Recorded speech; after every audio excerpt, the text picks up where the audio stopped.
Κυρίες και κύριοι, αγαπητές φίλες και φίλοι, απόψε είναι 6 Απριλίου του 2023, ημέρα Πέμπτη, σαν σήμερα το 1941,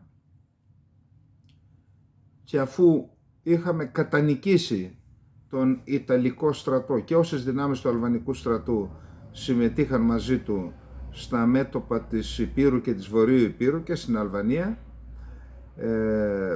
αναγκάστηκε ο γερμανικός στρατός, ο Χίτλερ, αναγκάστηκε να καθυστερήσει το σχέδιο Μπαρμπαρόσα που ήταν η επίθεση στην Σοβιετική Ένωση, να καθυστερήσει για να μπορέσει να πετύχει ό,τι δεν πέτυχε ο Μουσολίνι. Ήρθε λοιπόν με 3 σώματα στρατού, να διαβάσω λίγο ποια είναι γιατί δεν τα θυμάμαι και απ' έξω, με το 18ο σώμα στρατού, ορεινό σώμα στρατού, το οποίο είχε τη δεύτερη μεραρχία Πάντσερ, την τρίτη ορεινή μεραρχία, την έκτη ορεινή μεραρχία, την 72η μεραρχία πεζικού και το 125ο σύνταγμα πεζικού. Με το 30ο σώμα στρατού που είχε 2 μεραρχίες, την 50η μεραρχία πεζικού και την 164η μεραρχία πεζικού, και ένα τεθωρακισμένο σώμα στρατού που είχε μία τεθωρακισμένη μεραρχία, μια μεραρχία πεζικού και μία ταξιαρχία SS που ήταν η σωματοφυλακή του Αδόλφου Χίτλερ. Αυτοί λοιπόν επιτέθηκαν στη γραμμή από το Πάικο, δηλαδή από τον Αξιό ποταμό μέχρι τον Εύρο ποταμό. Επιτέθηκαν με όλες αυτές τις δυνάμεις. Εμείς από την πλευρά μας είχαμε ελάχιστες δυνάμεις, γιατί η κύρια προσπάθεια των ελληνικών ενόπλων δυνάμεων ήταν στη Βόρειο Ήπειρο, στην Ήπειρο και στη Βόρειο Ήπειρο. Είχαμε κάποιες μεραρχίες, θα σας πω ποιες, αλλά και αυτές ήταν αποψηλωμένες και από στελέχωση αλλά και από οπλισμό. Εμείς λοιπόν είχαμε το τμήμα στρατιάς Ανατολικής Μακεδονίας, ομάδα μεραρχιών 18η μεραρχία πεζικού, 14η μεραρχία πεζικού, 7η μεραρχία πεζικού, ταξιαρχία πεζικού στον Έστο, ταξιαρχία πεζικού στον Εύρο και η 19η μηχανοκίνητη μεραρχία πεζικού που ήταν στο Κιλκής. Αυτές οι δυνάμεις, ελάχιστες δυνάμεις σε σχέση με αυτές που παρέταξαν οι Γερμανοί και με πολύ ανώτερο εξοπλισμό, ειδικά τα άρματα και το πυροβολικό τους. Εν πάση περιπτώσει, εμείς αμυνθήκαμε στην λεγόμενη γραμμή Μεταξά. Ήταν η οχύρωση που έκανε από την προαναφερθήσα περιοχή μέχρι μέχρι τα όρη της Ροδόπης, δηλαδή μέχρι και τον ομό Ροδόπης, που είχε γίνει στη διάρκεια της διακυβέρνησης από το Μεταξά με απόλυτη μυστικότητα. Μάλιστα δεν χρησιμοποιούσε ντόπιους εργάτες, τους έφερνε από τη Νότια Ελλάδα με κλειστά τα μάτια, και το καταπληκτικό είναι ότι όλες αυτές τις οχυρώσεις που έπρεπε να βγάλεις χώμα για να κάνεις αυτούς τους διαδρόμους, επειδή έχω υπηρετήσει τις Σέρρες και τα έχω περπατήσει όλα αυτά μέχρι και στη Δράμα, τα πάντα, πραγματικά είναι ένα εκπληκτικό έργο, μοναδικό παγκοσμίως οχυρωματικό έργο, και όλα εκείνα τα χώματα που έβγαζαν από τις εξορίξεις τα μετέφεραν με φορτηγά 200-300 χιλιόμετρα μακριά, διότι αν κάνεις τέτοιες εξκαφές και πετάς απ' έξω τα χώματα, με αεροφωτογραφίες δείχνεις και τι κάνεις. Εν πάση περιπτώσει, σε εκείνο το θαύμα κατόρθωσαν οι ελληνικές δυνάμεις να αμυνθούν μόνο 3 μέρες. 6 του μηνός ξεκίνησε, σε 3 μέρες έσπασε η γραμμή Μεταξά, και παρότι ορισμένα οχυρά δεν παραδόθηκαν, παρόλα αυτά όταν πήραν εντολή και είπαν ότι μας έχουν παρακάμψει και ήδη έχουν φτάσει στη Θεσσαλονίκη η Γερμανία, αναγκάστηκαν να παραδοθούν. Είναι γνωστή η ιστορία του Ίτσκιου, θα την αναφέρουμε μια άλλη φορά. Πάντως τότε πραγματικά οι Γερμανοί παρέταξαν όπλα, παρουσίασαν όπλα και τίμησαν τους υπερασπιστές των οχυρών. Δεν μπορούσαμε να φανταστούμε, λέει, ότι τόσοι λίγοι άνδρες μας κρατούσαν ολόκληρες τάγματα, συντάγματα και μεραρχίες μας κρατούσαν επί μέρες σε αυτή τη γραμμή. Άρα τιμούμε τους ήρωες της γραμμής Μεταξά, στα οχυρά Μεταξά δηλαδή, και φυσικά στη συνέχεια ακολούθησε η κατάληψη της χώρας, έφτασαν μέχρι την Αθήνα οι Γερμανοί και η τραγική περίοδος της κατοχής της χώρας μας, τριπλή κατοχή, γερμανική, ιταλική και βουλγαρική, από τον Στριμώνα ποταμό και ανατολικά μέχρι τον Εύρο. Μία λωρίδα κράτησαν μόνο οι Γερμανοί για τον εαυτό τους. Είχαμε βουλγαρική κατοχή, βούλγαρους προέδρους κοινοτήτων, βούλγαρους δασκάλους, βούλγαρους ιερωμένους, ήθελαν να εκβουλγαρίσουν τα σχέδια εκβουλγαρισμού της περιοχής και είχαν πάρει τους άνδρες που δεν δήλωναν Βούλγαροι, όσους δεν δήλωναν Βούλγαροι, τους είχαν πάρει ντουρντουβάκια, που σημαίνει τάγματα εργασίας. Λοιπόν, φίλοι με τους Βουλγάρους, αλλά καλό είναι να θυμόμαστε την ιστορία. Πάντως οι Βούλγαροι μετά την κατοχή κατέβαλαν στην Ελλάδα αποζημιώσεις για την κατοχή. Οι Γερμανοί ακόμα περιμένουν τους Γερμανούς για να μας κάνουν τους έξυπνους και να μας κουνάνε και το δάχτυλο. Όχι ότι τα κάνουμε όλα σωστά, αλλά εντάξει κύριοι, έχετε δίκιο, διαφθορά δεν το συζητάμε, κακοδιαχείριση δεν το συζητάμε, κομματισμός δεν το συζητάμε, σε όλα έχετε δίκιο, δώστε τα φράγκα, όλα όσα μας έχετε πάρει, το αναγκαστικό δάνειο και τις καταστροφές που κάνατε, και εμείς θα βρούμε τρόπο και θα λύσουμε και την διαφθορά και όλα τις λειτουργίες. Εσείς όμως αφήσατε την Ελλάδα κατεστραμμένη και μετά το δικό σας έργο το αποτελειώσαν οι Έλληνες μεταξύ τους με τον εμφύλιο, τον οποίο επαναλαμβάνω κάποιος λέει ότι είπα προχθές ότι οι Άγγλοι προκάλεσαν τον εμφύλιο γιατί ήθελαν όσο σκοτωνόμαστε θα γινόταν η σύνοδος των Παρισίων για να μοιράσουν οι νικητές τα ημάτια των ηττημένων και η Ελλάδα για να μην διεκδικήσει, να μην είναι σε θέση, επειδή τότε ήταν μια ηθική υπερδύναμη. Το ήρωες πολεμούσαν Έλληνες και αμφισβητείται ότι το είπε ο Τσόρτσιλ, αλλά εν πάση περιπτώσει όλοι έλεγαν ότι ακριβώς επειδή υποχρεώσαμε τους Γερμανούς να καθυστερήσουν την επιχείρηση Βαρβαρόσα, την κάναν τον Ιούνιο. Και όταν την κάναν τον Ιούνιο όμως 3 μήνες μετά, τους έπιασε ο στρατηγός χειμώνας και είδαμε τα αποτελέσματα. Η Ελλάδα λοιπόν θα μπορούσε να διεκδικήσει την Κύπρο. Οι Άγγλοι μας έβαλαν να σκοτωνόμαστε για να μην διεκδικήσουμε την Κύπρο. Και κάποιος λέει τι πηγές έχεις γι' αυτό, ψάξε και βρες πηγές. Ορίστε, έχουμε το βιβλίο του Καρασεβδά. Ο Καρασεβδάς είναι ένας από αυτούς που το λέει. Στρατηγός ήταν. Και λέει οι Άγγλοι μας έβαλαν, μας οθούν στον εμφύλιο πριν ξεκινήσει ο εμφύλιος. Εντάξει. Λοιπόν, αυτά ως εισαγωγή για την επέτειο της μάχης των οχυρών. Να πάμε στο πρώτο μας θέμα που είναι ο πόλεμος στην Ουκρανία.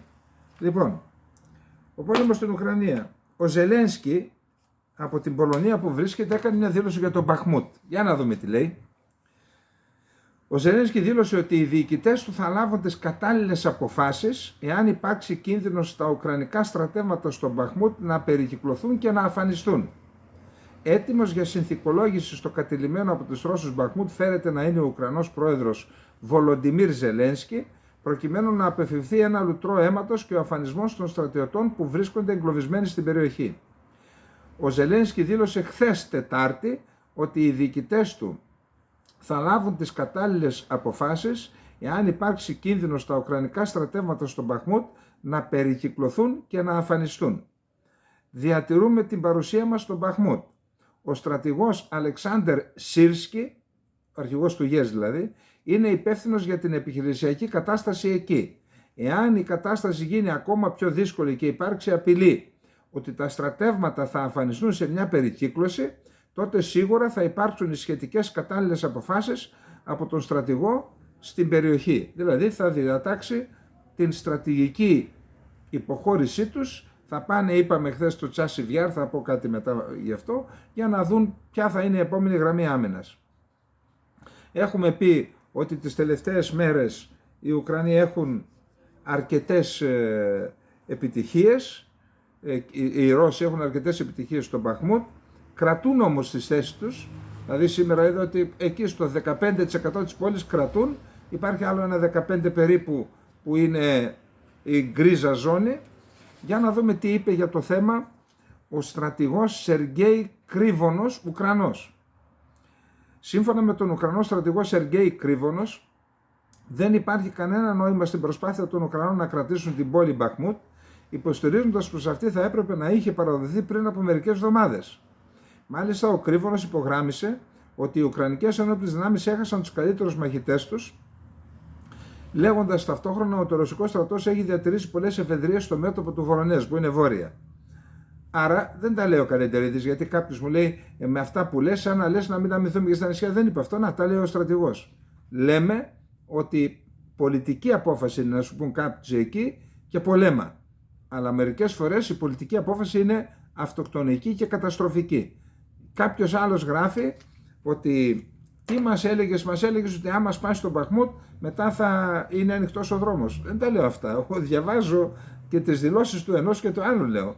Αλλά εν πάση περιπτώσει, όντως αν πέσει το Μπαχμούτ είναι δύσκολο να κρατηθούν να οχυρωθούν σε άλλες πόλεις.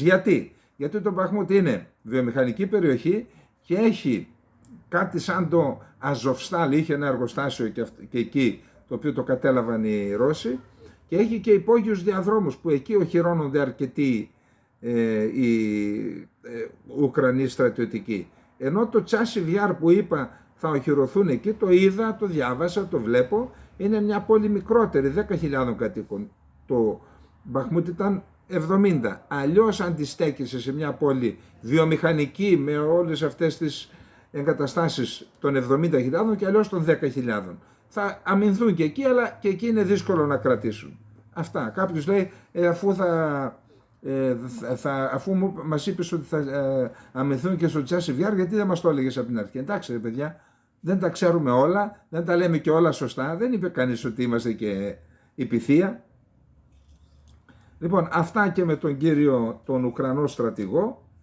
Να πούμε επίσης ότι η Ομοσπονδιακή Υπηρεσία Ασφάλειας της Ρωσίας, η FSB, δήλωσε ότι οι Ρώσοι συνοριοφύλακες συνέλαβαν τον πιλότο ενός ουκρανικού αεροσκάφους που συνετρίβει στην περιοχή Μπριάνσκ μέσα στο ρωσικό έδαφος. Ανέφερε το περιφερειακό τμήμα της Συνοριακής Υπηρεσίας της Ρωσικής Ομοσπονδιακής Ασφάλειας FSB. Στις 5 Απριλίου 2023, μέλη του τμήματος Συνοριακής Υπηρεσίας της FSB της Ρωσίας για την περιφέρεια Μπριάνσκ κατέγραψαν παραβίαση των κρατικών συνόρων από την Ουκρανία στη Ρωσική Ομοσπονδία από ένα ουκρανικό αεροσκάφος ελαφρού τύπου. Για άγνωστους λόγους το αεροσκάφος συνετρίφη κοντά στο Μπούτοφξ στην περιφέρεια Μπριάνσκ. Ο πιλότος, Ουκρανός υπήκοος, ο οποίος προσπαθούσε να διαφύγει στο ουκρανικό έδαφος, συνελήφθη από συνοριακή περίπολο, λέει η ανακοίνωση. Μάλλον δεν ήταν πολεμικό το αεροσκάφος, τώρα ήταν αναγνωριστικό, κάτι τέτοιο πρέπει να ήταν. Επειδή χθες είπαμε ότι ο υφυπουργός εξωτερικών, ο Ριαπκόφ, έκανε δήλωση, τη διαβάσαμε, με βάση την οποία η Ρωσία βρίσκεται σε θερμό πόλεμο με τη ΣΥΠΑ και έλεγε διάφορα, να δούμε ότι τα ίδια δήλωσε και ο Σεργέη Λαυρόφ χθες, μιλώντας στο τηλεοπτικό κανάλι Ρώσια 1. Είμαστε πραγματικά σε μια θερμή φάση πολέμου, επειδή οι Ουκρανοί Ναζί πολεμούν κυρίως με αμερικανικά όπλα, είπε ο επικεφαλής της ρωσικής διπλωματίας. Τόνισε ότι η αμερικανική κυβέρνηση απειλεί κάθε φορά να προμηθεύσει συστήματα που έχουν όλο και μεγαλύτερη εμβέλεια τις ουκρανικές δυνάμεις. Παράλληλα εκτιμά ότι οι σχέσεις μεταξύ Μόσχας και Ουάσιγκτον πρέπει να διατηρηθούν. Τουλάχιστον δεν χάνουμε την ελπίδα ότι τα μυαλά των Αμερικανών θα ξυπνήσουν και θα ξαναρχίσουν κάποιο είδους διάλογο. Θα δούμε. Δεν έχουμε να περιμένουμε πολύ. Μίλησε για θερμή εμπλοκή, αλλά το διευκρίνησε επειδή οι Ουκρανοί πολεμούν με αμερικανικά όπλα. Λοιπόν, αυτά έχουμε για τον πόλεμο. Συνεχίζονται οι προετοιμασίες των Ουκρανών για τη μεγάλη αντεπίθεση. Θα περιμένουμε. Λοιπόν, πάμε στο επόμενο θέμα. Είναι τα ανατοϊκά. Λοιπόν, αλλά και τα θέματα που σχετίζονται με τον πόλεμο και με την εμπλοκή των ΗΠΑ. Χθες ήταν η μέρα που ο πρόεδρος της Ρωσίας δέχθηκε πρέσβεις, νεοτοποθετηθέντες πρέσβεις ξένων χωρών στην Ρωσία και τους έδωσε τα διαπιστευτήριά του. Και εκεί υπήρχαν διάφοροι πρέσβεις, μία από τις πρέσβεις ήταν και των Ηνωμένων Πολιτειών της Αμερικής και έκανε κάποιες δηλώσεις εκεί, για να τις ακούσουμε, πραγματικά έχει ενδιαφέρον. Ο Ρώσος πρόεδρος τόνισε ότι οι σχέσεις με την Ουάσιγκτον είναι σε βαθιά κρίση εξαιτίας των δομικά διαφορετικών προσεγγίσεων ως προς τη διαμόρφωση της σύγχρονης παγκόσμιας τάξης. Ο Ρώσος πρόεδρος Βλαντιμίρ Πούτιν τόνισε, απευθυνόμενος στην πρέσβυρα των Ηνωμένων Πολιτειών Λιν Τρέισι, κατά τη διάρκεια τελετής επίδοσης των διαπιστευτερίων ξένων πρεσβευτών που πραγματοποιήθηκε το Κρεμλίνο, ανάποδα τα λέμε, τα διαπιστευτήρια, ναι, ότι η υποστήριξη των ΗΠΑ στην επανάσταση στην Ουκρανία το 2014, στο Μεϊντάν δηλαδή, οδήγησε στη σημερινή κατάσταση κατά την οποία η Ρωσία και η Ουκρανία βρίσκονται σε σύγκρουση. Λοιπόν, επίσης είπε ότι αυτό που είπα στην αρχή, ότι είμαστε σε βαθιά κρίση με την Ουάσιγκτον εξαιτίας των δομικά διαφορετικών προσεγγίσεων ως προς την διαμόρφωση της σύγχρονης παγκόσμιας τάξης. Άλλα θέλουμε εμείς, άλλα θέλετε εσείς. Απευθυνόμενος λοιπόν στην Αμερικανίδα πρέσβυρα την Λιν Τρέισι, ο Πούτιν είπε επιλέξει. Ξέρω ότι μπορεί να διαφωνήσετε, αλλά δεν μπορώ παρά να πω ότι η στήριξη των ΗΠΑ σε επαναστάσεις όπως το πραξικόπημα του Κιέβου το 2014 οδήγησαν στη σημερινή Ουκρανική κρίση. Αντίστοιχη ήταν η τοποθέτηση του Πούτιν και προς τον νέο πρέσβη της Ευρωπαϊκής Ένωσης, στον οποίο είπε ότι η Ευρωπαϊκή Ένωση ήταν αυτή που ξεκίνησε μια γεωπολιτική αντιπαράθεση με τη Ρωσία. Ο πρόεδρος της Ρωσίας κάλεσε επίσης την Δανία, ήταν και ο Δανός πρέσβης εκεί, να στηρίξει την πρόταση της Ρωσίας για σύσταση ανεξάρτητης διεθνούς επιτροπής με σκοπό τη διερεύνηση των εκρήξεων στον αγωγό Nord Stream. Στην εναρκτήρια ομιλία του, ο Πούτιν είπε ότι η Ρωσία είναι ανοιχτή σε επικοδομητική συνεργασία με κάθε χώρα και ότι δεν έχει πρόθεση να απομονωθεί παρά τις σύνθετες γεωπολιτικές εξελίξεις. Από το Αθηναϊκό Πρακτορείο Ειδήσεων και το Reuters η ανταπόκριση. Πάλι στο ίδιο μένουμε, λάδι στη φωτιά ρίχνει ο Γενικός Γραμματέας του ΝΑΤΟ, αν και το είπε λίγο θολά, απαντώντας στη σχετική ερώτηση και λέγοντας ότι η Ουκρανία θα μπει στο ΝΑΤΟ. Να δούμε λοιπόν όλο το ρεπορτάζ και να δούμε και στο τέλος τι έγινε. Σε μια επικίνδυνη κίνηση προχώρησε ο Γενικός Γραμματέας του ΝΑΤΟ, Τζένς Στόλτεμπεργκ, ο οποίος δεσμεύτηκε για την ένταξη της Ουκρανίας στη Βορειοατλαντική Συμμαχία, ρίχνοντας έτσι ένα αναμένο σπίρτο στην πυρηνικαποθήκη μιας παγκόσμιας σύγκρουσης. Θα δούμε γιατί. Όλα διαδραματίστηκαν κατά την επίσημη τελετή που έλαβε χώρα στις Βρυξέλλες την Τρίτη για την υποδοχή 4 Απριλίου για την υποδοχή της Φινλανδίας ως 30ου μέλους του ΝΑΤΟ στη Συμμαχία. Στην τελετή βρέθηκε και ο Ουκρανός Υπουργός Εξωτερικών, ο κύριος Κουλέμπα, και ο υπέξ τον ΗΠΑ, ο κύριος Άντονι Μπλίνκεν. Σύμφωνα με το Πολίτικο, ο Κουλέμπα βρήκε την ευκαιρία να δηλώσει το στόχο της χώρας του. Φτάνοντας στην έδρα του ΝΑΤΟ στις Βρυξέλλες την ημέρα που η Φινλανδία έγινε επίσημα μέλος της Συμμαχίας, ο Κουλέμπα εξέφρασε τα συγχαρητήριά του στη Φινλανδία και είπε τα εξής. Η Ουκρανία στοχεύει στην επίτευξη του ιδίου στόχου, να γίνει δηλαδή πλήρες μέλος του ΝΑΤΟ. Θα είναι ένα από τα θέματα των συνομιλιών μας εδώ στις Βρυξέλλες για το πώς μπορούμε να προχωρήσουμε, σημείωσε. Εκτιμούμε την πρακτική υποστήριξη που λαμβάνουμε από τη Συμμαχία. Δεν υπάρχει καλύτερη λύση για τη διασφάλιση της στρατηγικής ασφάλειας στην ευρωατλαντική περιοχή από την ένταξη της Ουκρανίας στη Συμμαχία. Αυτό λοιπόν υποχρέωσε τον Στόλτεμπεργκ να πει κάτι.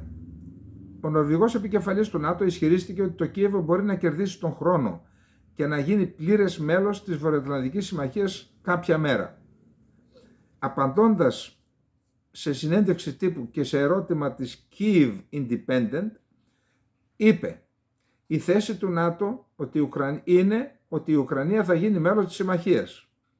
Τόνισε ότι η κυρία εστίαση τώρα είναι να διασφαλιστεί ότι η Ουκρανία θα παραμείνει ένα κυρίαρχο ανεξάρτητο κράτος στην Ευρώπη.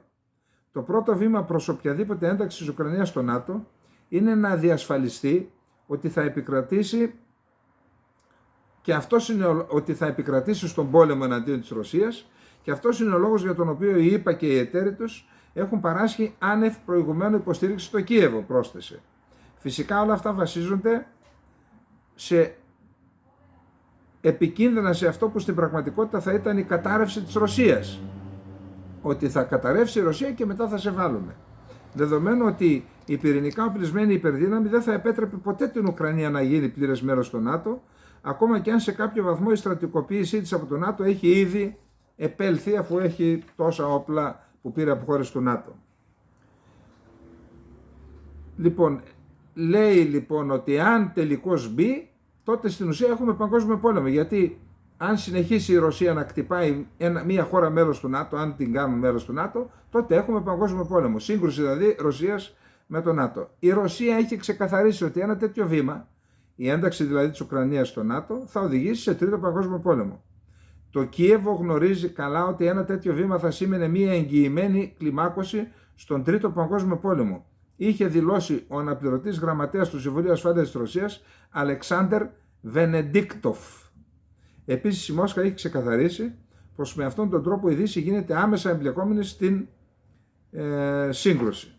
Να θυμίσουμε ότι στην αρχή της εισβολής της Ρωσικής, όταν έγιναν δύο απόπειρες για να βρεθεί μια λύση μεταξύ Ρωσίας και Ουκρανίας εκεί στη Λευκορωσία, τα σενάρια που κυκλοφορούσαν ήταν ότι η Ουκρανία θα είναι μια χώρα που θα εγγυάται την ασφάλειά της και η Δύση και η Ρωσία, χωρίς περίπου αποστρατικοποιημένη. Δηλαδή σίγουρα δεν θα έμπαινε στο ΝΑΤΟ. Τώρα βλέπουμε ξανά το σενάριο του ΝΑΤΟ και τις απειλές. Λοιπόν, αυτά και τα θέματα σε σχέση με το ΝΑΤΟ και τη Ρωσία, και πάμε στο επόμενο θέμα μας, που είναι η αντίδραση της Ρωσίας στην είσοδο της Φινλανδίας στο ΝΑΤΟ.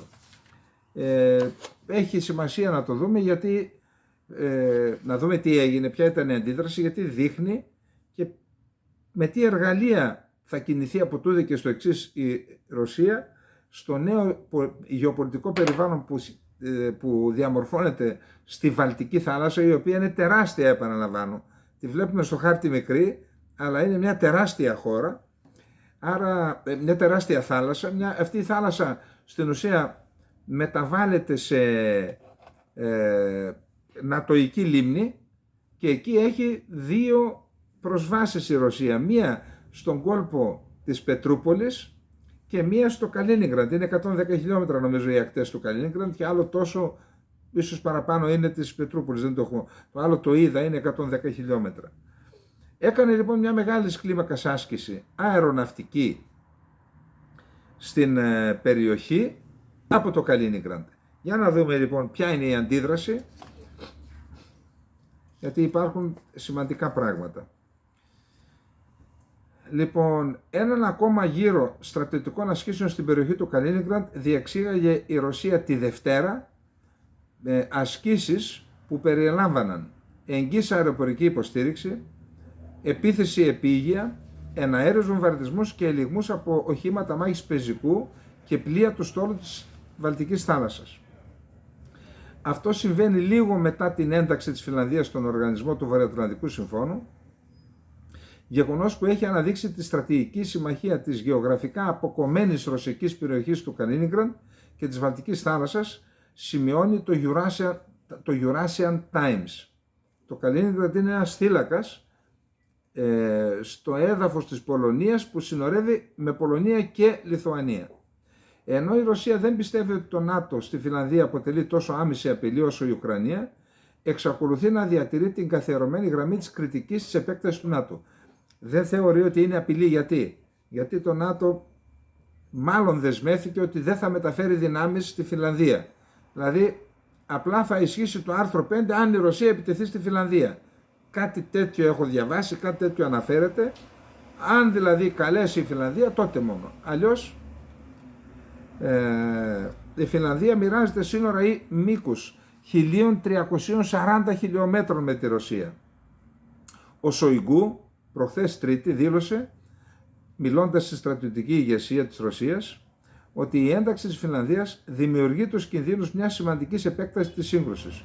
Πρόσθεσε όμως ότι δεν θα επηρεάσει την έκβαση αυτού που η Ρωσία αποκαλεί ειδική στρατιωτική επιχείρηση στην Ουκρανία.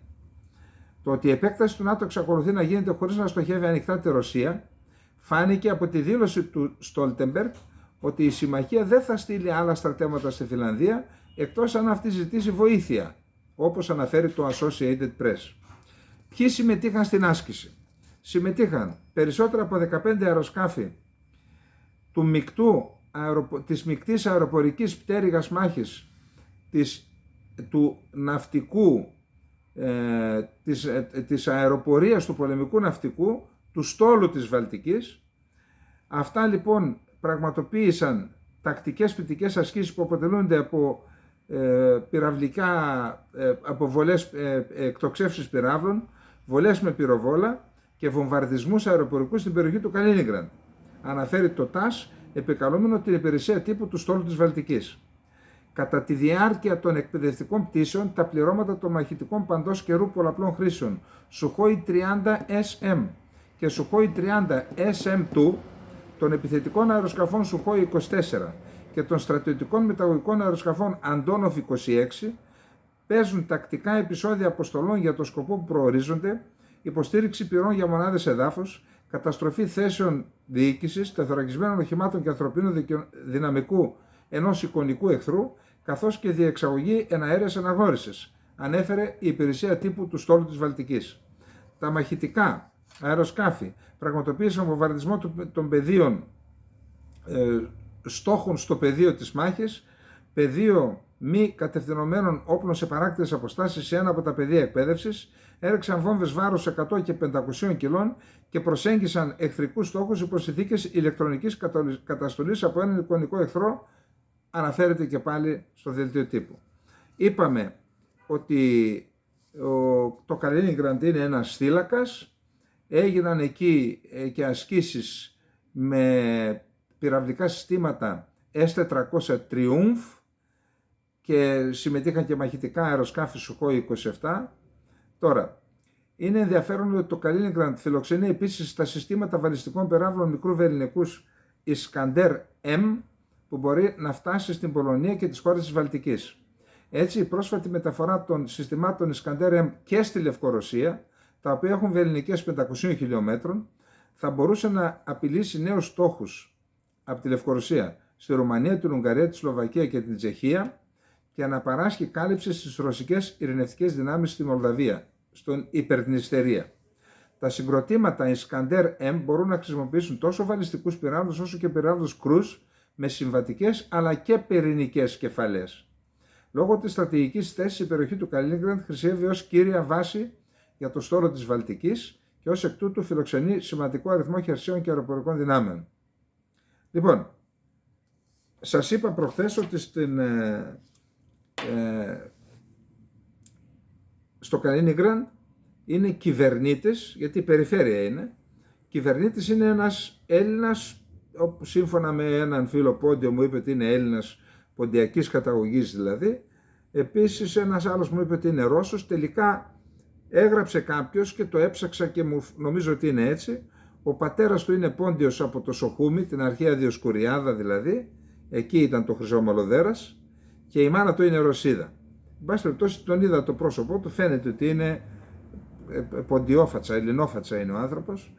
Τώρα, με βάση αυτή τη ρωσοφοβία και αυτό το νεομακαρθισμό που κυκλοφόρησε στην Ελλάδα, που πρέπει να κάνουμε οτιδήποτε έχει σχέση με τη Ρωσία, το κάνουμε εχθρό, εμείς τώρα δεν θα πρέπει να μιλάμε για έναν Έλληνα που είναι κυβερνήτης. Δηλαδή αυτός γεννήθηκε στη Ρωσία, μεγάλωσε στη Ρωσία, έχει και μάνα Ρωσίδα. Είναι όμως Έλληνας, έχει ελληνικό όνομα. Είναι Ορθόδοξος Χριστιανός, Έλληνας. Με βάση αυτό εμείς πρέπει να το μισούμε τώρα και να αγαπάμε τους Ουκρανούς, οι οποίοι Ουκρανοί δεν έχουν καταδικάσει την εισβολή της Τουρκίας στην Κύπρο. Εκεί, εγώ σας έχω πει ότι η πολιτική είναι είτε ψυχοθεραπεία, είτε σε οδηγεί στην παραφροσύνη. Η Ελλάδα ζει μία διαρκή παραφροσύνη με τις πολιτικές επιλογές. Θα δείτε παρακάτω. Θα δείτε παρακάτω. Λοιπόν, τελειώσαμε και με το θέμα αυτό και πάμε 29 και 50.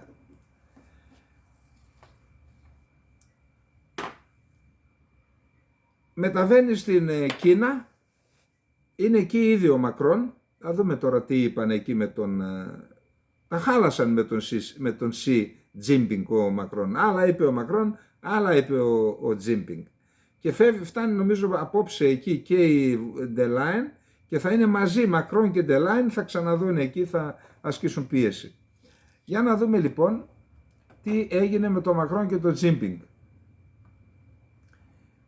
Λοιπόν, να επαναφέρει τη Ρωσία στο δρόμο της λογικής και να βοηθήσει έτσι ώστε να υπάρξει ένα τέλος στον πόλεμο στην Ουκρανία, κάλεσε τον πρόεδρο της Κίνας Χι Τζίνπινγκ, ο Γάλλος ομόλογος του Εμμανουέλ Μακρόν, ο οποίος πραγματοποιεί επίσημη επίσκεψη στην Κίνα, τη στιγμή πάντως που το Κινέζικο Υπουργείο Εξωτερικών, προσέξτε τώρα, ανέφερε σε ανακοίνωσή του πως ΗΠΑ και ΝΑΤΟ φέρουν την ευθύνη για την Ουκρανική κρίση. Αυτό τώρα, εντάξει, μπορεί να μην στέλνει όπλα η Κίνα στη Ρωσία, αλλά δεν υπάρχει μεγαλύτερη στήριξη. Είναι στην ουσία αυτό που είπε ο Πούτιν στην Αμερικανίδα πρέσβη. Ρωσία και ΝΑΤΟ φέρουν ευθύνη για αυτό που γίνεται στην Ουκρανία. Η ρωσική εισβολή στην Ουκρανία επέφερε πλήγμα στη διεθνή σταθερότητα. Το ξέρω ότι μπορώ να βασίζουμε σε σένα για να επαναφέρεις τη Ρωσία στο δρόμο της λογικής, είπε στις πρώτες του δηλώσεις ο Μακρόν, τον οποίο υποδέχθηκε στη μεγάλη αίθουσα του Μεγάρου του Λαού ο πρόεδρος της Κίνας Σι Τζίνπινγκ. Ο Μακρόν υποστηρίζει ότι η Κίνα πρέπει να διαδραματίσει ένα πολύ σημαντικό ρόλο στο να βρεθεί μια ειρηνική διέξοδο στο σημερινό αδιέξοδο του πολέμου στην Ουκρανία και έχει εκφράσει τη στήριξή του στις ειρηνευτικές προτάσεις του Πεκίνου. Μάλιστα, ο Γάλλος πρόεδρος υπογράμμισε ότι η Ευρώπη πρέπει να αντισταθεί στη μείωση των εμπορικών και διπλωματικών σχέσεων με την Κίνα. Θέλουν να κάνουν δουλειές οι άνθρωποι. Από την πλευρά του, ο πρόεδρος της Κίνας κάλεσε Ρωσία και Ουκρανία σε διάλογο, υποστηρίζοντας πως πρέπει να βρεθεί μια πολιτική λύση στην Ουκρανία. Το Πεκίνο έκανε λόγο για φιλικές και σε βάθος συνομιλίες, ενώ και το Παρίσι υποστήριξε ότι οι συζητήσεις των δύο προέδρων ήταν ειλικρινείς και επικοδομητικές. Οι δύο πρόεδροι συμφώνησαν ότι τα πυρηνικά όπλα πρέπει σε κάθε περίπτωση να μην χρησιμοποιηθούν σε αυτή τη σύγκρουση. Χρειάζεται η επανάληψη των συνομιλιών το συντομότερο δυνατόν για την οικοδόμηση μιας βιώσιμης ειρήνης. Τα πυρηνικά όπλα δεν πρέπει να χρησιμοποιηθούν, επισήμαναν Μακρόν και Τζίνπινγκ, οι οποίοι καταδίκασαν κάθε επίθεση κατά αμάχων από όπου και αν προέρχεται. Και ενώ λοιπόν ο Μακρόν και ο Τζίνπινγκ, ενώ ο Μακρόν καλούσε τον Σι να επαναφέρει τη Ρωσία στη λογική, το Υπουργείο Εξωτερικών της Κίνας είπε αυτό που είπαμε. Για τον πόλεμο φταίει το ΝΑΤΟ και οι ΗΠΑ. Όσον αφορά την ευθύνη για το πρόβλημα στην Ουκρανία, αυτή πιστεύω ότι πρέπει να βαρύνει τη ΣΥΠΑ και το ΝΑΤΟ. Η Βορειοατλαντική Συμμαχία δεν έχει το απαραίτητο κύρος για να κατηγορήσει την Κίνα ή να της ασκήσει οποιαδήποτε πίεση, υποστήριξε ο εκπρόσωπος του κινέζικου υπέξ Μάο Νίνγκ, απαντώντας επί της ουσίας στο Γενικό Γραμματέα του ΝΑΤΟ Στόλτεμπεργκ και στις απειλές που εκτόξευσε κατά της Κίνας σε περίπτωση που αυτή προμηθεύσει με όπλα την Ρωσία. Άρα, επίσης, έχουμε οργή της Κίνας, γιατί δέχθηκε δηλαδή ο πρόεδρος της Βουλής των Αντιπροσώπων, ο κύριος Μακάρθι, δέχθηκε την πρόεδρο της Ταϊβάν στην βιβλιοθήκη του Ρόναλντ Ρίγκαν στην Καλιφόρνια. Ήταν και άλλοι βουλευτές εκεί. Ήταν μία επίσημη στην ουσία, η μη επίσημη ανεπίσημη συνάντηση. Πήραν μέτρα λοιπόν σε αυτή την συνάντηση, πήρε μέτρα η Κίνα, έστειλε το αεροπλανοφόρο Σαντόγκ, που είναι το Βαριάγκ που είχαν οι Ουκρανοί, σας είπα, από τη Σοβιετική Ένωση. Αυτό το μετέτρεψαν και το έκαναν Σαντόγκ, το έστειλε στο στενό της Ταϊβάν. Μάλιστα είπαν οι Κινέζοι ότι θα κάνουν και επιθεωρήσεις σε πλοία που θα περνάνε από την περιοχή. Αυτό προκάλεσε την αντίδραση της Ταϊβάν. Είπε απευθύνθηκαν σε εμπορικά πλοία ότι αν επιχειρήσουν να σας ελέγξουν, καλέστε την ακτοφυλακή μας, θα έρθει. Εν πάση περιπτώσει υπάρχει μια ένταση στην περιοχή. Πάντως κοντά βρίσκεται και το αεροπλανοφόρο Νίμιτς, διαπανενδεχόμενον. Αυτά έχουμε και με την Κίνα. Να πούμε ότι έτσι, για να έχουμε μια αίσθηση, 23 εκατομμύρια είναι η Ταϊβάν και έχει αναγνωριστεί από 13 χώρες, 14 ήταν, η Ονδούρα τα μάζεψε, μείναν 13. Ποιες είναι οι χώρες? Είναι από την Αφρική η Εσουατίνη, η παλιά Ζουαζιλάνδη. Από την Ευρώπη είναι το Βατικανό. Από την Οκεανία είναι τα νησιά Μάρσαλ, η Ναουρού, το Παλάου και το Τουβαλού. Και από τη Βόρεια Αμερική είναι Κεντρική Βόρεια Αμερική, Μπελίζ, Γουατεμάλα, Αϊτή, Άγιος Χριστόφορος, Αγία Λουκία, Άγιος Βικέντιος και Παραγουάη από την Νότια Αμερική. Αυτή είναι η Ταϊβάν, ένα θέμα που θα το βρίσκουμε συνεχώς μπροστά μας. Πάμε σε ένα άλλο ενδιαφέρον θέμα πραγματικά. Ξέρετε, το Ισλαμικό κράτος κάποια στιγμή απασχόλησε την ανθρωπότητα, έτσι. Υπάρχουν απόψεις και στοιχεία που λένε ότι το Ισλαμικό κράτος το δημιούργησε η Δύση, η Αμερική, τώρα δεν ξέρω. Λένε διάφορα πράγματα. Εγώ ντοκουμέντα δεν έχω. Κάποια στοιχεία υπάρχουν πάντως. Και το δημιούργησε για να έχει ένα λόγο ύπαρξης εκεί. Πάντως το σίγουρο είναι, εγώ δεν ξέρω αν το δημιούργησε, ότι από ένα σημείο και μετά το Ισλαμικό κράτος απέκτησε επικράτεια, τεράστια επικράτεια, όσο 3 Ελλάδες, δηλαδή το μισό Ιράκ και παραπάνω από τη μισή Συρία. Απέκτησε λοιπόν επικράτεια, πληθυσμό, μάλιστα άρχισε να κόβουν και κάποια νομίσματα, χρυσά.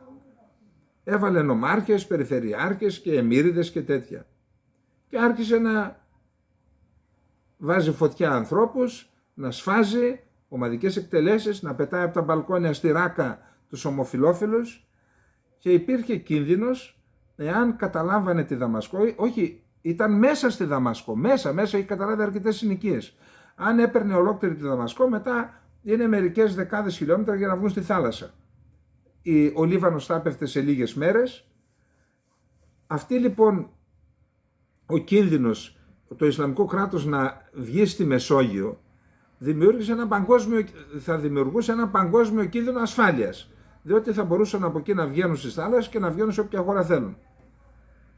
Από εκεί και μετά το Ισλαμικό κράτος ανασκουμπώθηκαν οι ΗΠΑ, έκαναν μια συμμαχία με τους Κούρδους, 15.000 νεκροί οι Κούρδοι σε αυτόν τον αγώνα, το τσάκισαν το Ισλαμικό κράτος, μετά μπήκε και η Ρωσία στο παιχνίδι και θυμάστε την Παλμύρα και τις καταστροφές που έκαναν, τους Γεζιντίδες, τους χριστιανούς στη Μοσούλη, και ιτήθηκε μεν το Ισλαμικό κράτος αλλά δεν εξαφανίστηκε.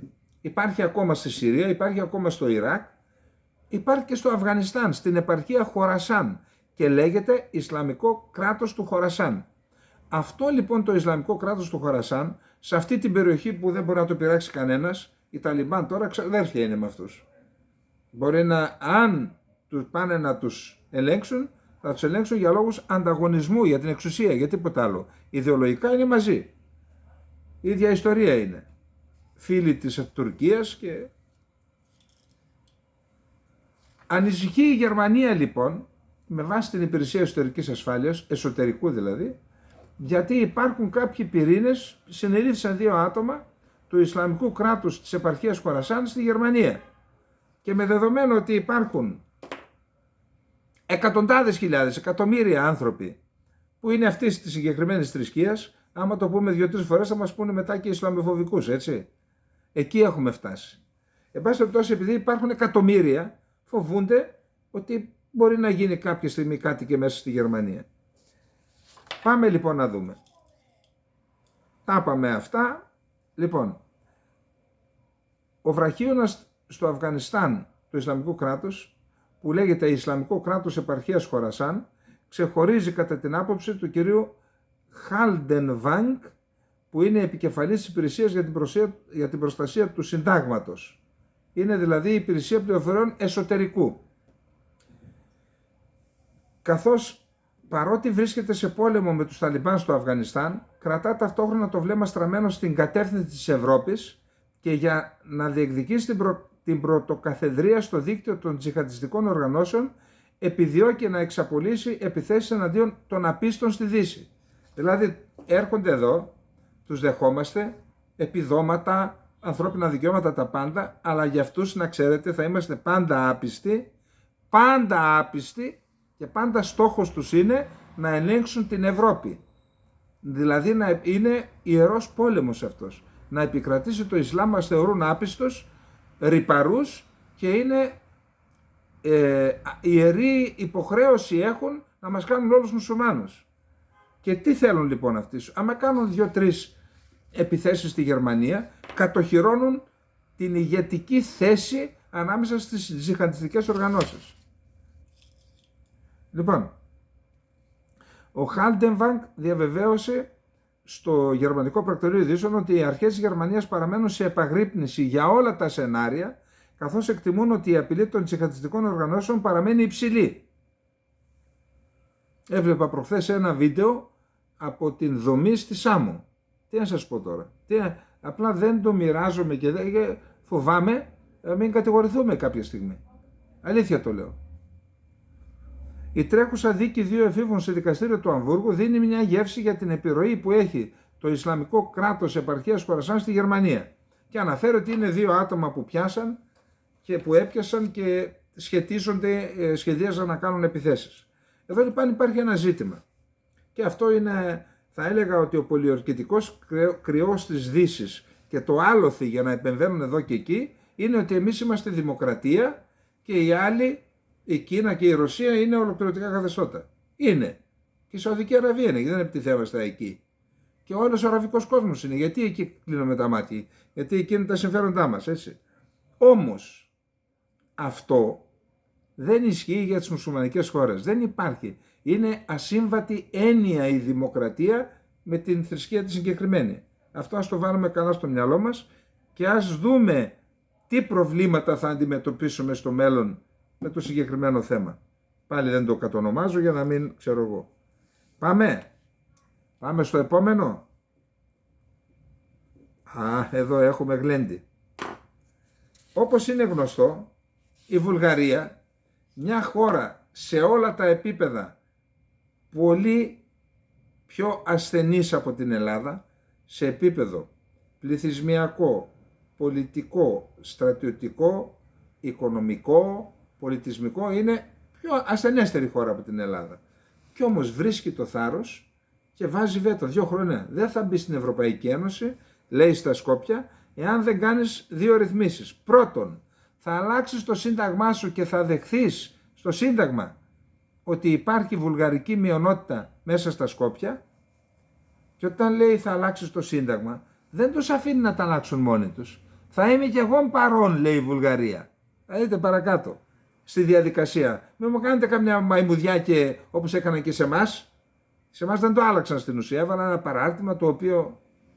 Και δεν υπάρχει μακεδονική γλώσσα. Τη γλώσσα που αναγνώρισαν οι δικοί μας και έχουν το θράσος να ζητούν να ξανακυβερνήσουν για να κάνουν πρέσπες και στο Αιγαίο.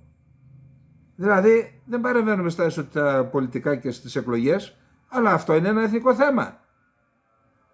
Έχουν θράσος να λένε ότι είναι και πατριωτική πράξη. Να ξεπουλάς την ιστορία σου, να ξεπουλάς γλώσσα και ταυτότητα μακεδονική στους Σλάβους, στους Βούλγαρους. Βούλγαροι είναι οι Σκοπιανοί. Βουλγαροί. Και ταυτόχρονα να σου λένε ότι είναι και πατριωτική πράξη. Με την ίδια λογική θα είναι πατριωτική πράξη να υποκύψουν σε αυτά που ζητούν οι Τούρκοι. Έτσι. Πάμε λοιπόν. Καταρχάς να κάνω μια παρατήρηση. Πώς γίνεται στη Βουλγαρία το πολιτικό σύστημα? Και εκεί έχουν διάφορα κόμματα, ιδεολογικές διαφορές, αλλά σε αυτό είναι όλοι ενωμένοι. Όλοι ενωμένοι. Τι γίνεται στην Ελλάδα?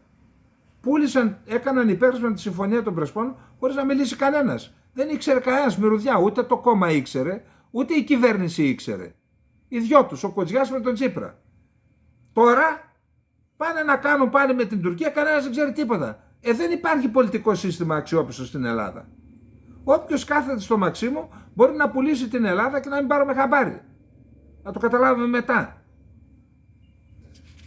Λοιπόν, τέλος πάντων, προχτές λοιπόν βρέθηκαν, λέει τώρα, το Υπουργείο Δικαιοσύνης των Σκοπίων έθεσε προθεσμία ως τις 10 Απριλίου, αύριο δηλαδή, στα πολιτικά κόμματα, στο γραφείο του Προέδρου, στο Υπουργείο Εξωτερικών και στη Γραμματεία Ευρωπαϊκών Υποθέσεων, προκειμένου να υποβάλουν τις προτάσεις τους για τα ονόματα των εκπροσώπων τους στην ομάδα εργασίας για την αναθεώρηση του συντάγματος. Εντάξει. έχουμε πει ότι αυτή είναι η Συμφωνία της Ευρώπης που δέχτηκαν τα Σκόπια, Βουλγαρία, Σκόπια και Ευρωπαϊκή Ένωση, δέχτηκαν να κάνουν τροποποίηση, να κάνουν κάτι για τη γλώσσα και να πούνε οι Βούλγαροι περνάς κύρα Μαρία. Μέχρι τώρα λέει δεν περνάς κύρα Μαρία.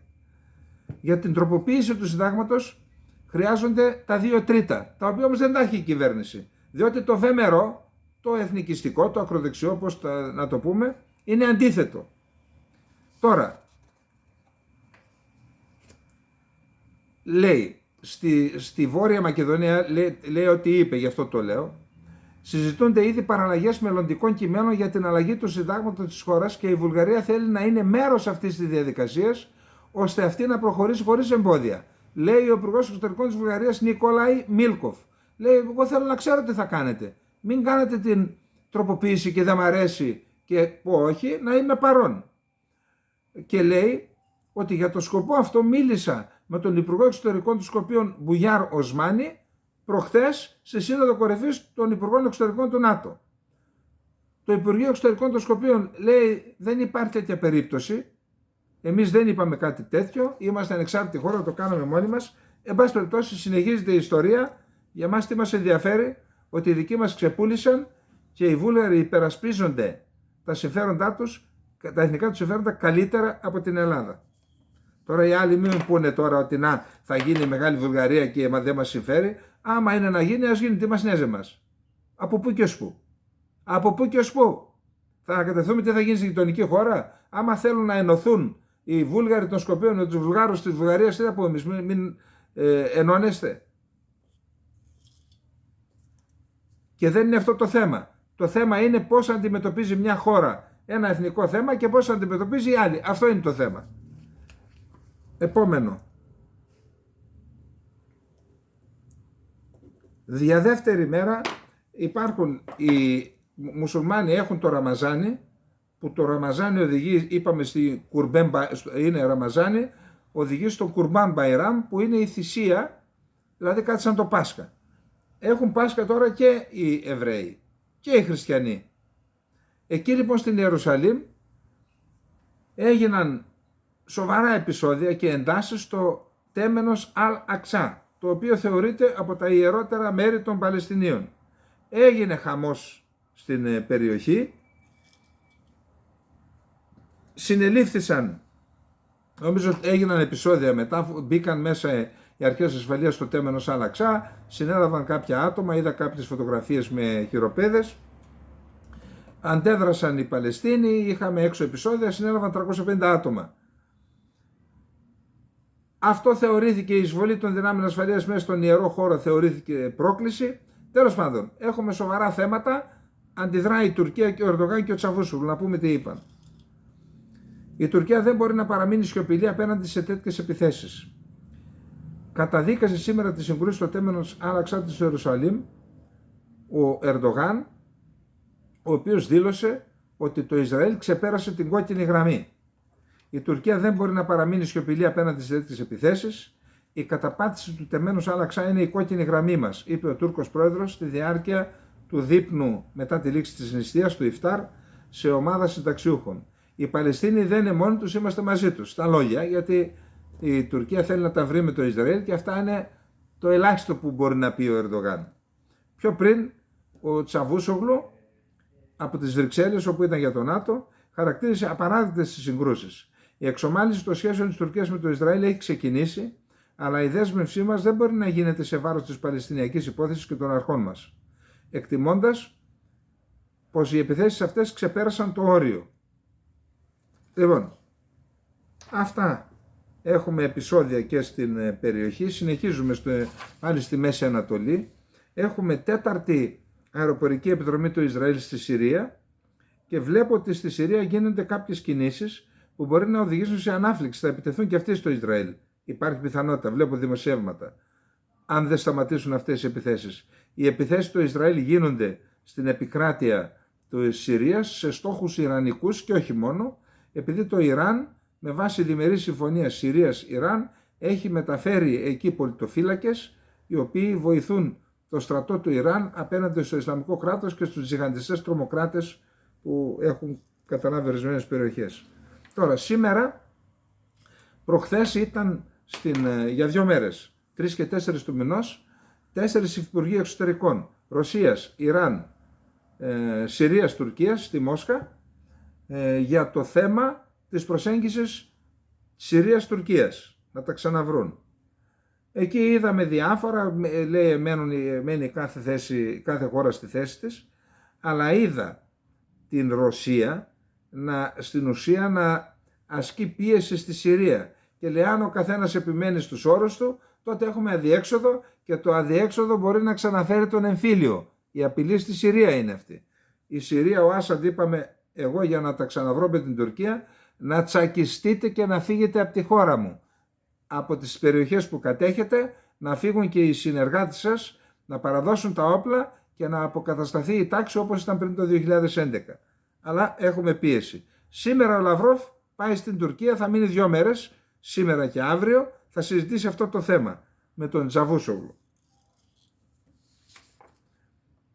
Εν τω μεταξύ υπάρχει ένα θέμα ότι ο Άσαντ έχει μια αυξημένη αυτοπεποίθηση, διότι ανοίγουν η μία μετά την άλλη οι πόρτες του αραβικού κόσμου, πιθανόν να γίνει δεκτός και στον αραβικό σύνδεσμο, νιώθει ισχυρός και μάλλον δεν θα υποχωρήσει. Να δούμε. Οι Ρώσοι πάντως ασκούν πιέσεις. Όσο δε για την Τουρκία και τις αγάπες και τα φιλιά που έχει προς Ελλάδα και στη Δύση, τη μια μέρα με τον Μπλίνκεν, την άλλη μέρα με τον Λαυρόφ. Πάρτα. Για να έχεις. Εντάξει. Τώρα, να πούμε ότι πάλι στο ίδιο θέμα είμαστε στο 7ο, ότι ο Τσαβούσογλου συναντήθηκε με τον Μπλίνκεν. Ποιο ήταν το θέμα? Το θέμα είναι τα F-16. Ο Μπλίνκεν του λέει τελείωνε με τη Σουηδία, η Τουρκία και με τη Σουηδία θα τελειώσει. Για να ξεπεραστεί όμως το εμπόδιο των Ελλήνων στο Κογκρέσο, έπρεπε να μας σταματήσουν οι πτήσεις στο Αιγαίο. Γι' αυτό τις σταμάτησαν. Μας κάνουν κανονικό δούλεμα, δηλαδή χρησιμοποιούν οι Τούρκοι και το State Department την Ελλάδα, το κράτος που λέγεται Ελλάδα, για να ξεπεραστούν οι αντιστάσεις των Ελλήνων της Αμερικής και της Επιτροπής Εξωτερικών Υποθέσεων του Μενέντες. Να σας το ξαναπώ. Συμμαχία Ελλάδα με την Τουρκία εναντίον των Ελλήνων της Αμερικής και του Μενέντες για να πάρουν οι Τούρκοι τα F-16. Αυτή είναι όλη η ιστορία, η βραχυπρόθεσμη. Η μεσοπρόθεσμη είναι η διανομή του πλούτου της Ανατολικής Μεσογείου και του Αιγαίου. Αυτό το λένε και οι Τούρκοι, έτσι. Να τα μοιράσουμε. Πώς θα τα μοιράσεις? Α, δούμε. Λοιπόν, αυτά είναι τα θέματά μας και πάμε τώρα στις εκλογές. Εκεί έχουμε αλλαγές, να το ξέρετε, έτσι. Ενώ όλες οι δημοσκοπήσεις έφεραν τον Κιλισδάρογλου από 4 μέχρι 15 μονάδες να προηγείται του Ερντογάν, το βαθύ κράτος, αφού έκανε πρώτα μια απόπειρα με την Αξενέρ και δεν πέτυχε, δηλαδή της είπε φύγει από τους 6, από την τράπεζα των 5, του Κιλισδάρογλου, έφυγε, διαγράφηκαν από το κόμμα της 27.000 μέλη μέσα σε 2-3 μέρες και ξαναγύρισε γιατί θα είχαν το κόμμα της. Τώρα λοιπόν το βαθύ κράτος έχει κάνει ένα άλλο κόλπο και δεν τα βγάζουμε από το κεφάλι μας αυτά, έτσι. Είναι αποτέλεσμα ρεπορτάζ με ανθρώπους που είναι στην Τουρκία και γνωρίζουν και στην Ευρώπη.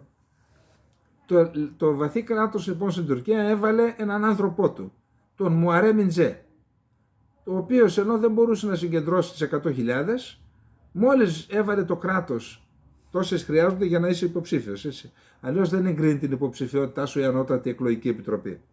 Μόλις λοιπόν το κράτος έβαλε, σε 48 ώρες ξεπεράστηκαν 100.000. Τώρα λοιπόν, ενώ σε προηγούμενα δεν υπήρχε ο Ιντζέ, δεν ξέρω αν τον βάζανε στις δημοσκοπήσεις, τώρα παίρνει 9%, 8%, 7%. Και από πού παίρνει? Από τον Κιλισδάρογλου. Άρα έχουμε ήδη επέμβαση του βαθέως κράτους στις εκλογές. Για να δούμε η τελευταία δημοσκόπηση που έτσι είναι, δεν είναι πειραγμένη. Τι λέει? Είναι η δημοσκόπηση της εταιρείας ερευνών δημοσκοπήσεων Ασάλ. 46,8 Ερντογάν, 42,2 Κιλισδάρογλου, 8,4 ο Ιντζέ και 2,6 ο Σινάν Ογκάν. Άλλος από το βαθύ κράτος, αλλά αυτός είναι από τους ακροδεξιούς, τους εθνικιστές. Ενώ ο Ιντζέ είναι από τους κεμαλικούς, έτσι, γι' αυτό είπαμε παίρνει από τον Κιλισδάρογλου. Σε όλα τα κόμματα έχει το βαθύ κράτος για να κάνει τα μαγειρέματά του. Οπότε δυσκολεύουν τα πράγματα για τον Ερντογάν, αλλά επειδή το βαθύ κράτος δεν αρκείται μόνο σε μία ενέργεια, έριξε κάποιους και μερικούς πυροβολισμούς στα γραφεία του Κιλισδάρογλου σε μια επαρχιακή επιτροπή της Κωνσταντινούπολης. Πάρε και σε μερικές ντουφεκές για να πάρεις το μήνυμα. Και αυτό γιατί γίνεται? Υπάρχει πιθανότητα, συναντήθηκε ο Κιλισδάρογλου με τον Μουάμερ, με τον Ιντζέ, αλλά ο Ιντζέ είπε δεν αποσύρω την υποψηφιότητά μου. Σήμερα ο Κιλισδάρογλου είπε, λέει, εγώ του πρότεινα, λέει, και δεν δέχθηκε, δηλαδή να συμφωνήσουμε. Βγαίνει ο Ιντζέ και λέει, όχι, λέει, δεν μου πρότεινε τίποτα. Είναι προφανές ότι θα παραμείνει στην κούρσα και αν υποχωρήσει, θα υποχωρήσει αφού υποχρεωθεί ο Κιλισδάρογλου, όχι απέναντι στον Ιντζέ, απέναντι στο βαθύ κράτος, να κάνει ορισμένες δεσμεύσεις που έχουν να κάνουν με τα ανθρώπινα δικαιώματα, με το Σύνταγμα, να μην πειραχτεί το Σύνταγμα, και με το κουρδικό. Και αφού τον φέρουν εκεί που θέλουν, μετά μπορεί ο Ιντζέ να το πούν τον Ιντζέ, τράβα για μπύρες τώρα, γιατί του αρέσουν οι μπύρες, να το ξέρετε. Πολύ. Λοιπόν, αυτά έχουμε στην Τουρκία.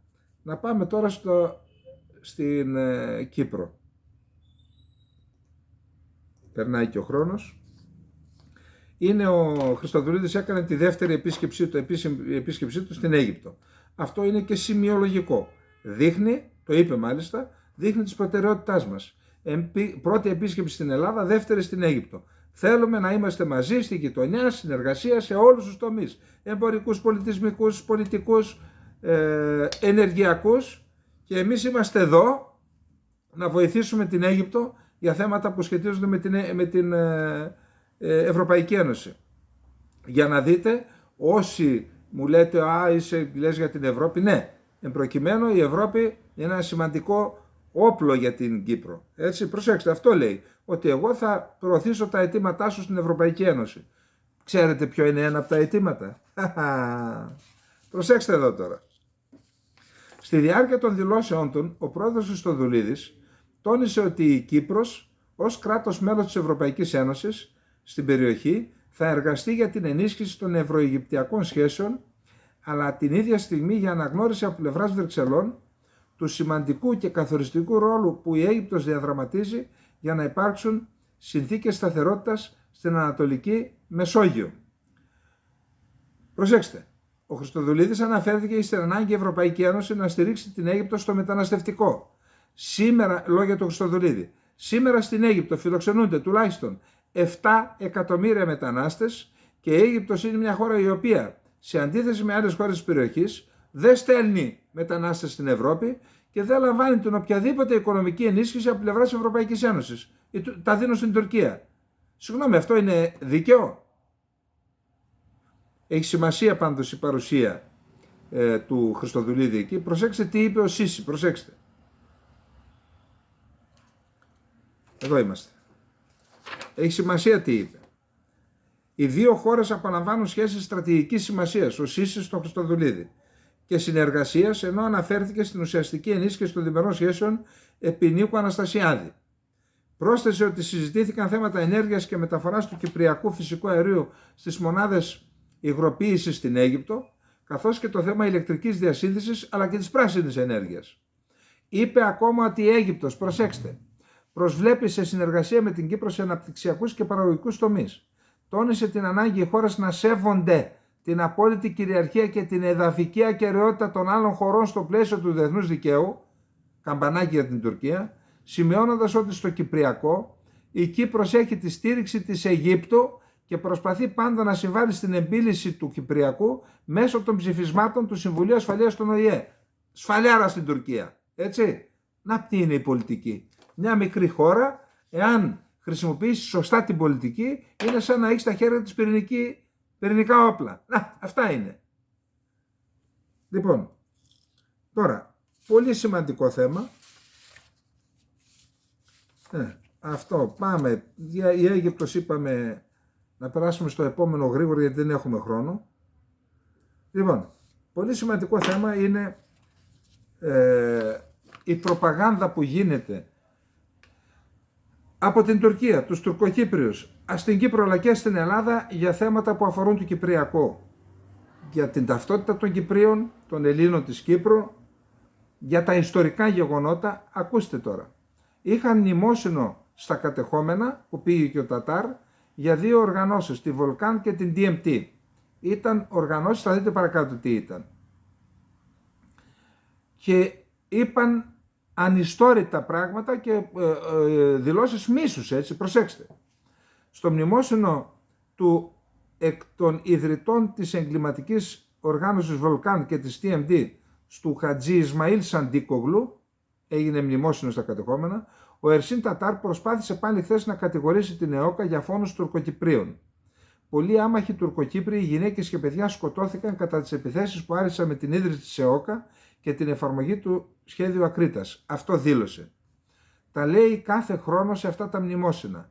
Πέρσι έλεγε ότι, λόγια του Τατάρ, μεταξύ του 1955 και του 1958, πολλά χωριά, τζαμιά, ιεροί και θρησκευτικοί χώροι δέχθηκαν τις επιθέσεις της ΕΟΚΑ, εκατοντάδες πολίτες μας σφαγιάστηκαν. Ψέμα! Ψέμα! Αν είναι δυνατόν. Τα ακούνε οι Τουρκοκύπριοι και δηλητηριάζουν οι εγκέφαλοι τους, τα ακούνε και οι δικοί μας, σε εισαγωγικά, από εδώ και γίνονται πιο Τούρκοι και από τον ίδιο τον Τατάρ και τους γκρίζους λύκους. Απέχει τόσο πολύ από την αλήθεια αυτή η προπαγάνδα μίσους και φανατισμού, που είναι σχεδόν αδύνατο πλέον να καθαρίσει και να διορθωθεί για να αντικρίζουμε όλοι τα ιστορικά γεγονότα ως τέτοια και όχι ως εργαλεία πολιτικών σκοπιμοτήτων. Η ΕΟΚΑ δεν στράφηκε ποτέ εναντίον των Τουρκοκυπρίων. Έκανε αγώνα εναντίον της Βρετανικής αποικιοκρατίας. Η οργάνωση Βολκάν και η TMT έκαναν αγώνα εναντίον των Ελληνοκυπρίων και σε αυτό το μένος τους δολοφονούσαν και Τουρκοκυπρίους αριστερούς, οι οποίοι αριστεροί στήριζαν τους Έλληνες. Είναι τόσο απλά τα πράγματα όσο τα λένε αυτές οι λίγες λέξεις. Να τι γράφει και ένας Βρετανός, ο Πέρι Άντερσον, ένας από τους σημαντικότερους σύγχρονους μαρξιστές διανοητές, στο βιβλίο του «Οι διαιρέσεις της Κύπρου». Ο Γρίβας, μη έχοντας καμία επιθυμία να πολλαπλασιάσει τον αριθμό των αντιπάρων του σε έναν αγώνα ανεξαρτησίας, είχε απαγορεύσει τις επιθέσεις κατά των Τουρκοκυπρίων. Ο Βρετανός τα λέει αυτά. Γράφει όμως και τι έκαναν οι Τουρκοκύπριοι. Όταν υπό την πίεση της ΕΟΚΑ ο αριθμός των Ελληνοκυπρίων αστυνομικών άρχισε να φθήνει ταχύτατα, δεν πήγαιναν οι Έλληνες στους αστυνομικούς της αγγλικής διοίκησης. Ο Χάρτινγκ, ο κυβερνήτης της αποικίας, στρατολόγησε Τουρκοκύπριους, βουτώντας για το σκοπό αυτό στα λούμπεν στοιχεία της τουρκικής κοινότητας που εξαπολύονταν να διαπράξουν αγριότητες εναντίον των Ελληνοκυπρίων όταν η περίσταση το απαιτούσε. Το αποτέλεσμα ήταν να δημιουργηθεί μεταξύ των δύο κοινοτήτων ένα χάσμα που δεν είχε ξαναυπάρξει ποτέ ως τότε. Η που μπιπ των Άγγλων, έτσι, διέρη και βασίλευε. Το χάσμα διευρύνθηκε ακόμα περισσότερο όταν η Άγκυρα ανταπάντησε στην ΕΟΚΑ, στείνοντας τη δική της ένοπλη οργάνωση στο νησί, την DMT, που σε μικρό χρονικό διάστημα άρχισε επίσης να δολοφονεί τους αριστερούς των Τουρκοκυπρίων, ενώ οι Βρετανοί έκαναν τα στραβά μάτια. Είναι λοιπόν η επικουρική τα λούμπεν στοιχεία της τουρκικής κοινότητας που έκαναν επιθέσεις εναντίον της ΕΟΚΑ και όχι το αντίστροφο. Οι Τουρκοκύπριοι επιτέθηκαν εναντίον των Ελλήνων. Την περίοδο 55-59 σκοτώθηκαν 6 Τουρκοκύπριοι από αυτούς τους επικουρικούς του Τουρκοκύπριους, που βάφτισαν οι Βρετανοί ειδικούς αστυνομικούς και τους έβαλαν να κυνηγούν τους αγωνιστές της ΕΟΚΑ.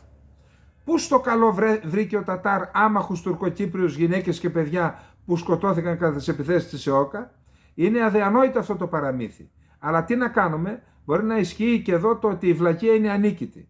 Και επειδή ο Τατάρ έλεγε χθες, συνδέοντας και πάλι την ΕΟΚΑ, ότι ο τουρκοκυπριακός λαός υπέστη εγκλήματα και γενοκτονία, αναγκαζόμενος να εγκαταλείψει 103 χωριά, ας είναι και αυτό στα υπόψη. Ο Πέρι Άντερσον, ο Βρετανός επαναλαμβάνω, γράφει ότι στις αρχές του 1964 Καθώς οι εθνοτικές συγκρούσεις υποχωρούσαν, οι Βρετανοί συγκέντρωσαν ακόμα περισσότερο τον τουρκοκυπριακό πληθυσμό στους οχυρωμένους τουρκοκυπριακούς θύλακες, υπονομεύοντας τις επανενσωμάτωση των προσφύγων στα μεικτά χωριά. Οι Άγγλοι τα κάναν όλα, το λέει ο ίδιος ο Βρετανός.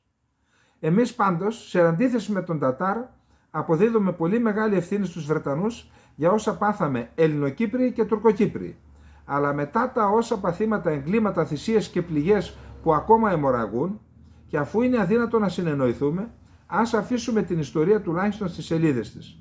Διότι αυτό που κάνει ο Τατάρ το κάνουν και Ελληνοκύπριοι. Προσέξτε εδώ τώρα. Αυτοί για τους οποίους γράφαμε και χθες, τα είπαμε και χθες εδώ. Σπέρνουν μίσος. Προσπαθούν να πείσουν τους Τουρκοκύπριους ότι οι Ελληνοκύπριοι θέλουν να τους εξοντώσουν, όπως ήθελε και η ΕΟΚΑ, και γι' αυτό χρειάζονται την Τουρκία να τους προστατεύει. Έχουν αναγάγει αυτό το παραμύθι σε επιστήμη. Και δεν είδαμε στις ελεύθερες περιοχές καμία κυβέρνηση, κανένα κόμμα, καμία δικοινοτική οργάνωση να προσπαθεί να ενημερώσει μπας και πιστούν κάποιοι Τουρκοκύπριοι για την αλήθεια. Προσέξτε τώρα. Αυτό το άρθρο είναι του Αρίστου Μιχαηλίδη από το Φιλελεύθερο και προσέξτε τώρα τι έλεγε ο Σεφέρης για αυτό το θέμα το 1954. Υπάρχουν σε μια γωνιά της γης 400.000 ψυχές από την καλύτερη, την πιο ατόφια ρωμιοσύνη, που προσπαθούν να τις αποκόψουν από τις πραγματικές τους ρίζες και να τις κάνουν λουλούδια θερμοκηπίου. Σε αυτή τη γωνιά της γης δουλεύει μια μηχανή που κάνει τους Ρωμιούς Σπαρτούς Κυπρίους, όχι Έλληνες, που κάνει τους ανθρώπους μπάσταρδους με την εξαγορά και την απαθλίωση των συνειδήσεων, με τις κολακίες των αδυναμιών ή των συμφερόντων. Ο ποιητής, ο Σεφέρης, ο νομπελίστας, ήταν ξεκάθαρος. Η ταυτότητα του λαού έχει και όνομα και επίθετο. Είναι οι Έλληνες της Κύπρου. Η μηχανή που πάει να πλαστογραφήσει την ταυτότητα αυτή δεν εξυπηρετεί το λαό και την ειρήνη. Εξυπηρετεί τους εκάστοτε κατακτητές. Αυτό που λέει ο Σεφέρης για τους Κύπριους το 1954, λέει υπάρχει μια επιχείρηση που προσπαθεί να αφεληνίσει τους Κύπριους και να τους κάνει σαν λουλούδια του θερμοκηπίου. Αυτό το είπε και ο Κοζιάς στην Ελληνική Βουλή. Ότι γιατί όχι, λέει, να δημιουργηθεί και ένα έθνος Κυπρίων. Κυπριακό έθνος. Αλλά δεν αφορά μόνο τους Κύπριους αυτό, αφορά και τους Έλληνες. Όποιος μιλάει για την ταυτότητα του Έλληνα θεωρείται εθνικιστής. Έτσι. Οι ίδιοι κύκλοι είναι. Στο χέρι μας είναι να τους εξοδετερώσουμε αυτούς. Δεν είναι... Λοιπόν, κλείσαμε για απόψε. Απλά να δούμε μια είδηση μόνον. Ακούστε τώρα. Όλα τα έχει η Μαριωρή. Ο Υπουργός Άμυνας της Ουκρανίας μας έλειπε. Έρχεται στην Αθήνα σήμερα Πέμπτη ο Ουκρανός Υπουργός Εξωτερικών Άμυνας, Υπουργός Άμυνας, ο Αλεξέη Ρεζνίκοφ. Δηλαδή, συγγνώμη, μια χώρα η οποία δεν καταδίκασε την τουρκική εισβολή στην Κύπρο, πόσο δικαίωμα έχει να έρχεται στην Ελλάδα ο Υπουργός Άμυνας της? Για πέστε μου. Πόσο δικαίωμα έχει? Δηλαδή, συγγνώμη, πήγε πρωτές ο Παναγιωτόπουλος με τον Ακάρ, ο οποίος μας έχει απειλή πολέμου, έχει πει όσα πει, τώρα υποδέχεται τον Ρεζνίκοφ. Γιατί? Τι να τον κάνουμε, γιατί να μπλέξει η Ελλάδα? Η Ουκρανία που δεν καταδίκασε την εισβολή στην Κύπρο, τη δεχόμαστε εμείς, γιατί να γίνουμε μέρος του πολέμου? Τι είναι οι Ουκρανοί, της κάπας μας μανίκη δηλαδή? Γιατί δεν το κατάλαβα αυτό? Και τι θα έρθει να κάνει? Έχουμε αμυντική βιομηχανία? Τι να δώσουμε άλλο? Είπε Παναγιωτόπουλος στην Επιτροπή Εξωτερικών και Άμυνας, δεν θα δώσουμε Λέοπαρτ, λέει. Και γιατί έρχεται τότε? Κάτι έρχεται να πάρει. Και συμβολικά δεν το θέλουμε, γιατί το φέρετε εδώ?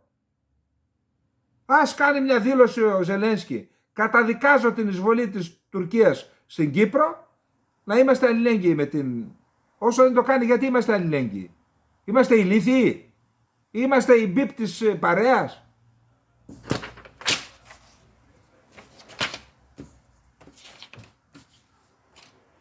Λοιπόν, καληνύχτα.